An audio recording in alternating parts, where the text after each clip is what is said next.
Weavers అందరికీ కూడా జాతీయ చేనేత దినోత్సవ శుభాకాంక్షలు తెలియజేసుకుంటున్నాను. రాష్ట్ర వ్యాప్తంగా ఉన్న ప్రతి ఒక్క చేనేత కార్మికులకు, చేనేత బంధువులకు అందరికీ కూడా చేనేత దినోత్సవ శుభాకాంక్షలు. ఈరోజు ఎంతో గొప్పగా మా వృత్తి అంటే చేనేత వృత్తి ఒక సంస్కృతి, ఒక సాంప్రదాయం. ఈ వృత్తికి ఉన్న గౌరవం ఎంతో గొప్పది. ఒక రైతు తరువాత అత్యధిక శాతం ఉన్న వృత్తి ఏదైనా ఉంది అంటే అది చేనేతలు. రైతు పంట పండించి, అక్కడ కూడా రైతు సహాయం కావాలి మాకు.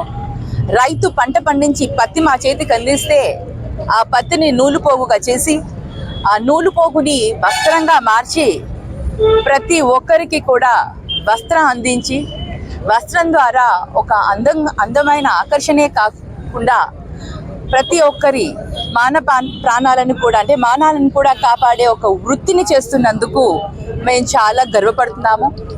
ఈ వృత్తి అంత సాధారణమైన వృత్తి కాదు.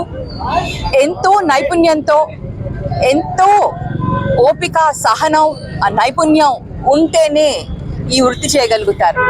అందుకనే చేనేతలు ఎక్కడ పోయినా కూడా ప్రతి ఒక్కరూ అంటారు చేనేతలు అనగానే సౌమ్యులు, చాలా నెమ్మదిగా ఉంటారు అని. ఎందుకు ఆ తత్వం మాలో ఉంది అంటే ఆ వృత్తి మాకు నేర్పింది. ఎంతో సహనంగా, ఓపిక, నైపుణ్యంతో చేస్తేనే వస్త్రం అనేది అంత అందంగా తయారై బయటికి వస్తుంది. మరి అలాంటి వృత్తిని ప్రోత్సహించాలి, ముందుకు తీసుకుని వెళ్ళాలి. యువతరం, ముఖ్యంగా యువతరానికి కూడా ఒక ఆదర్శంగా ఉండి ఆ నైపుణ్యాన్ని, ఆ స్కిల్ని నేర్పించాలి అంటే ఈ వృత్తికి ఆర్థికంగా సహాయం అందిస్తే, ఆర్థికంగా ప్రతి ఒక్కరిని ప్రోత్సహిస్తే తప్పకుండా ఈ వృత్తిలో ఈ స్కిల్ని ఎవ్వరు కూడా వదలకుండా అందరూ కూడా దీంట్లో ఉండి నైపుణ్యాన్ని నేర్చుకుంటూ ముందుకు తీసుకెళ్ళగలుగుతారు. ఎందుకంటే ఎంతో కష్టపడితే కానీ, ఇంటి దిల్లిపాది కష్టపడితే కానీ రోజుకి ఒక 300-400 కూడా సంపాదించలేని పరిస్థితుల్లో ఈరోజు చేనేతలు ఉన్నారు. మరి ఆ చేనేత వృత్తిని కాపాడాల్సిన బాధ్యత ప్రభుత్వాన్ని ఉంది. కాబట్టి ప్రభుత్వం తప్పకుండా ప్రతి ఒక్కరికి కూడా ఆదుకోవాలి. మరి మా ప్రభుత్వంలో, వైఎస్ఆర్సీపీ గవర్నమెంట్లో కరోనా లాంటి కష్టకాలంలో కూడా మేము ఇక్కడ ప్రతి ఒక్కరికి కూడా చేనేతలకి క్రమం తప్పకుండా 5 సంవత్సరాలు అందరికీ కూడా ఆర్థికంగా సహాయం చేశాం. శ్రీ వైఎస్ జగన్మోహన్ రెడ్డి గారు ఆయన ఈ వృత్తికి ఎంతో గౌరవం ఇస్తూ ప్రతి పేదవాళ్ళకి, ప్రతి కార్మికుడికి, ప్రతి ఒక్కరికి కూడా ఈ అవసరం చాలా ఉంటుందని కరోనా కష్టకాలంలో కూడా ఆయన దీన్ని వదలకుండా ప్రతి ఒక్కరికి అందించడం జరిగింది.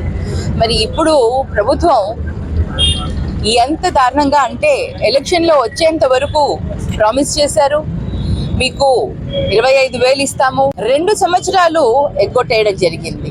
ఈ రోజు కూడా చాలా మంది, కొంతమందికి వేస్తామని అన్నారు, ఇంకా వేశారో లేదో తెలియదు, వేస్తామని అన్నారు.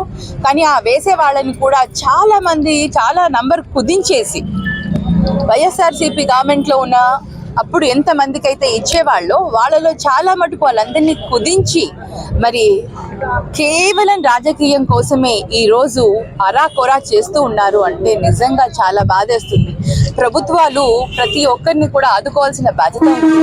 అందుకనే మా ప్రభుత్వంలో, వైఎస్ఆర్సీపీ గవర్నమెంట్లో మా లీడర్ వైఎస్ జగన్మోహన్ రెడ్డి మొట్టమొదటిగా పేదరికాన్ని మనం కనుక నిర్మూలించగలిగితే, పేదలకి మనం సహాయం అండగా ఉండగలిగితే అభివృద్ధి అనేది అదే విధంగా చాలా ముందుకు వెళ్తుంది అని నమ్మారు. కాబట్టి ఆయన సంక్షేమ పథకాలని క్రమం తప్పకుండా ప్రతి ఒక్కరికి ఇవ్వడం జరిగింది.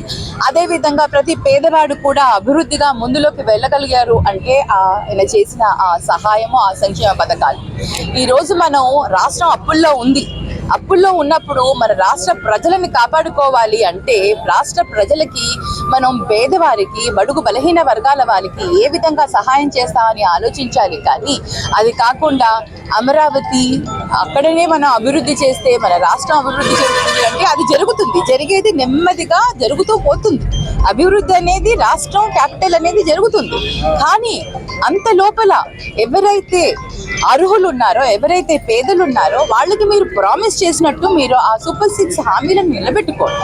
అది కాకుండా కేవలం మీరు ఓన్లీ రాజకీయం కోసం ఏదో మేం బలవంతం పెడుతున్నాం, వైఎస్ఆర్సీపీ పార్టీ బలవంతం పెడుతుందనేసి ఈ విధంగా అరాకొరా చేస్తూ ప్రజలని మోసం చేయడం మంచిది కాదనేసి మేము తెలియజేసుకుంటున్నాం.